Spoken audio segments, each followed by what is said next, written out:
What is going on, y'all? This is your boy, Ollie Footy. PSG 3, Toulouse 1.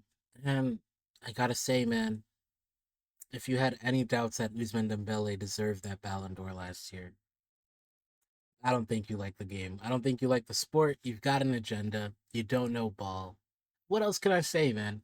Absolutely stroke of genius volley. I mean, stroke of genius might be a little much, but I think some I think a lot of players might make that same decision to go for the goal there, but they wouldn't have executed it the way Usman Dembele just did.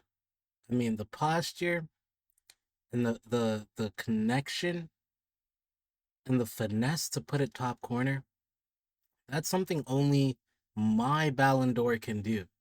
And speaking of the Ballon d'Or, it is a seasonal award, guys. It is not something you have to defend year in, year out like it's some sort of UFC title, right? It's not, it's not a championship like that you defend every time you go out there. It's that season. That's it.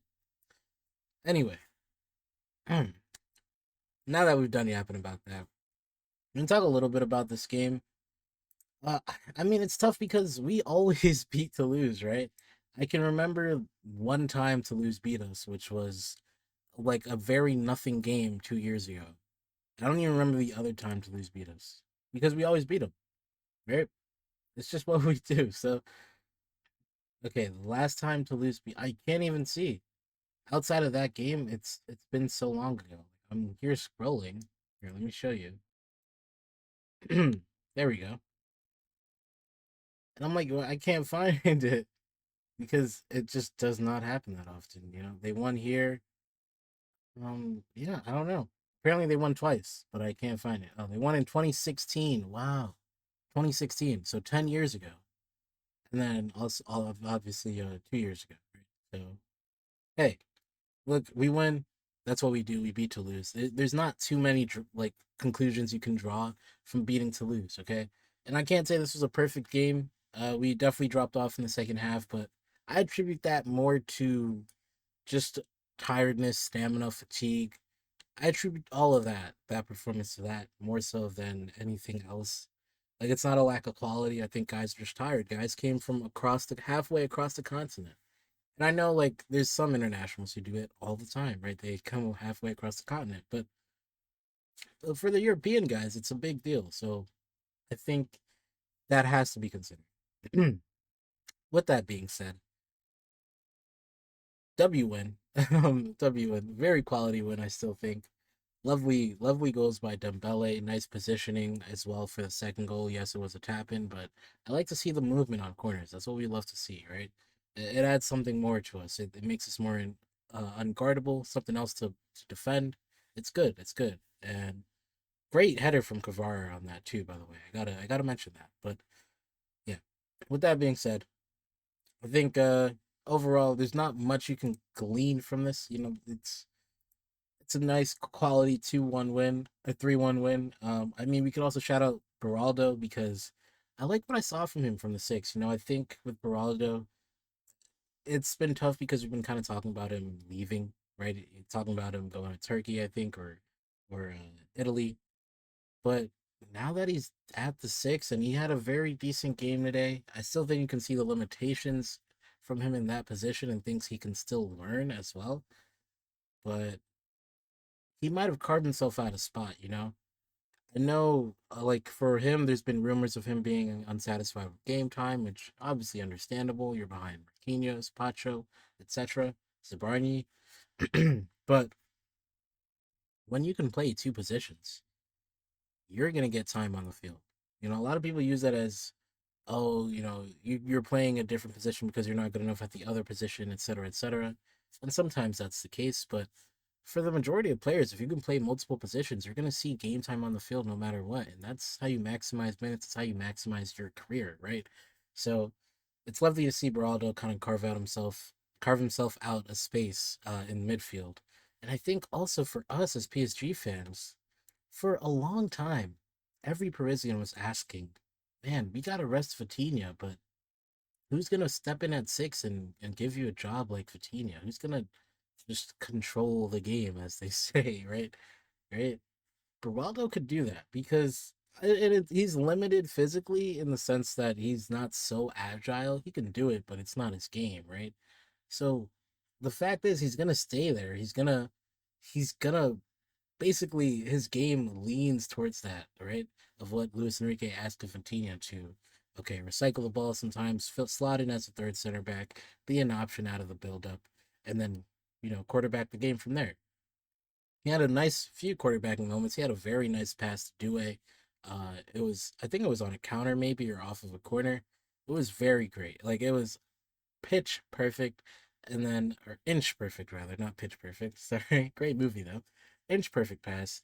I think Due that might have been the ball where Due crosses it to Guevara, and then Guevara lays it off for Dembele, who misses it, but Trout Neves comes and hits it, but it ended up getting blocked. But it's a nice bit of action, right? It's a nice attack, and I think when we're talking about not only going back to back, but going back to back to back, right?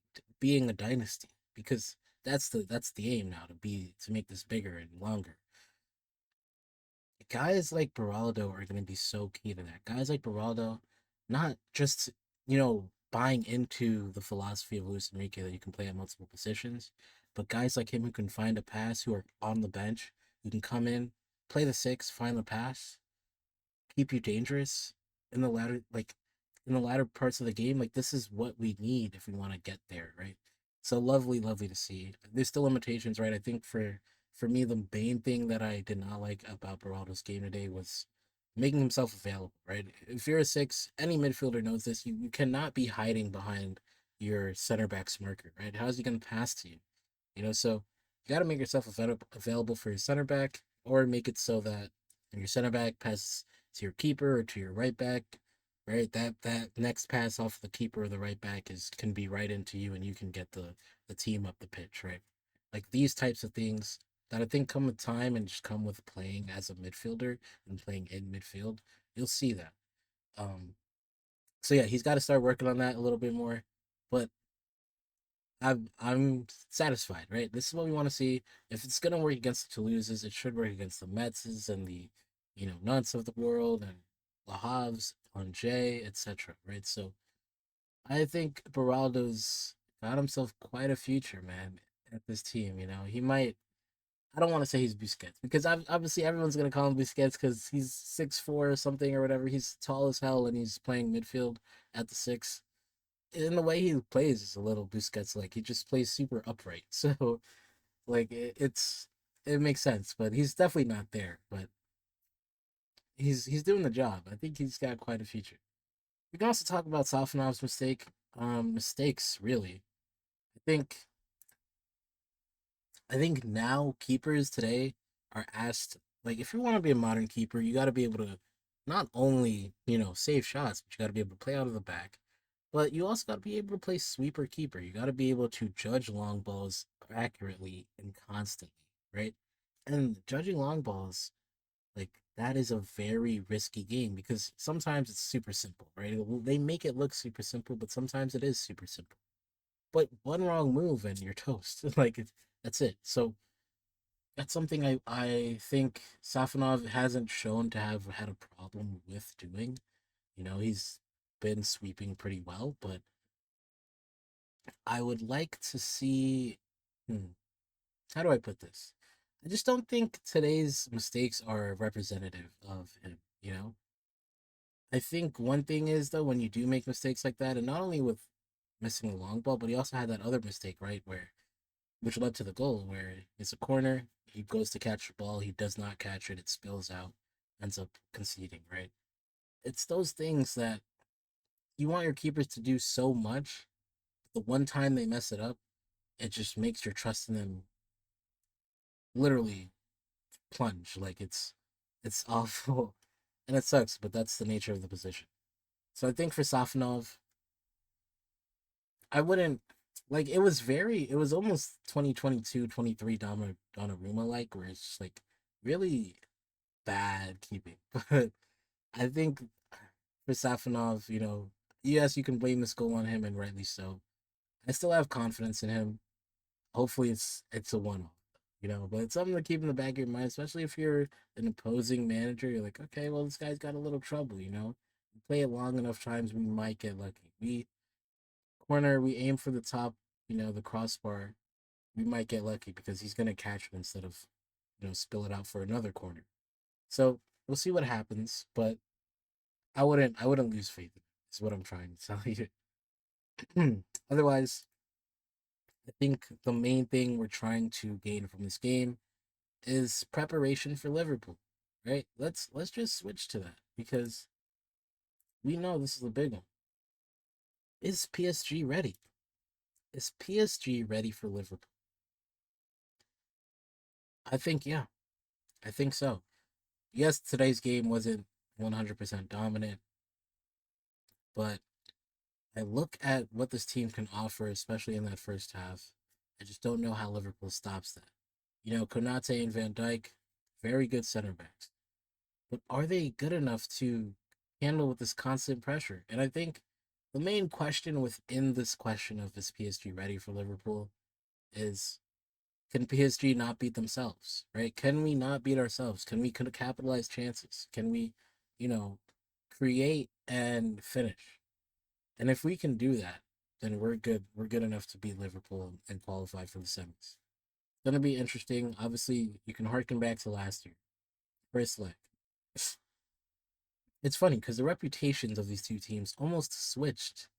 Almost. I think for PSG, it was more so we were the underdog last year just because people didn't pay attention to how good we were, right? And obviously Mbappe left, but people didn't pay attention because people disrespect Ligue 1. Like, and now people want to act like they care about Ligue 1 now, right? Now they want to act like, oh well, you're postponing games. I mean, what a Farmers League? Like, no, you didn't. You didn't care. You never cared. Don't act like you care now. Anyway, and if you do want to care, that's fine, but care the whole time. Anyway, I say all that to say, sorry, I'm a little stuffy here, but I say all that to say, last year PSG was the underdog, Liverpool was the big favorite, right? What we did to Liverpool last year, I mean, I know Liverpool fans are still scarred. Like Liverpool had a historic season domestically, and we made them look like an amateur team. Like the way we absolutely dominated them throughout the game was incredible. But at the end of the day, right, we didn't score. And I think it goes to show you the style, the risk of our style, right? And what Liverpool proposed to the game and what Arne Slot has built with that squad that can give him a chance, right? And this is why I say the main, factor in the tie isn't Liverpool per se. Although yes, they do have to score if they want to win, but really I think the catalyst is if PSG finishes chances, I think Liverpool don't have a chance. But if PSG doesn't, then Liverpool have a chance because you look at that first leg last year, and this is what I was getting to this whole time. We dominated, right? And we're expected to dominate them again. But in our dominance, there's always a trade off in soccer, right? In football. I'm letting my American that's my the American trigger. That's how you know I'm American. But in football, when you dominate a team and you're all in their final third and you have all this possession, you're always trading off space. You're leaving space in behind. It's what you do. Doesn't matter for Bayern, PSG, Barca, Manchester City, etc.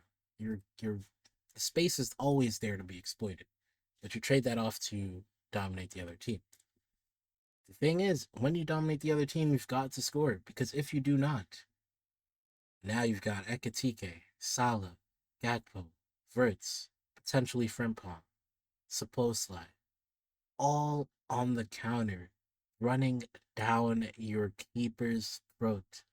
And that is not something I like to see. Regardless of, any extenuating circumstances, right? Allison's out. Obviously for us, Barkle is out. Seti Mayulu's going to be out. I think for Liverpool, they're missing a few defenders. Connor Bradley, I believe, the young Italian defender they signed. But this is what it comes down to. Okay, PSG is ready for Liverpool. That doesn't mean PSG will beat Liverpool, but we're ready. Okay, and the only way Liverpool beat PSG is if PSG beats PSG by not converting chances. Thank you for coming to my TED Talk. But that'll be that, man. Excited for this Liverpool game. Yeah. Happy spring. Until next time. And I'm back. I'm actually glad to be back from international break. I went to the Colombia v France game. I'm gonna make a vlog of that pretty soon. I just first day back in college, bro, or first week rather, not first day. But yeah, so it's been a lot going on in my life. People, people moving on to next chapters. If you know, you know. But yeah, anyway, say all that to say, be on the lookout for more content that I can kind of find my schedule, get into a groove of things. And yeah, until next time, it's been your boy, Ollie Buddy. We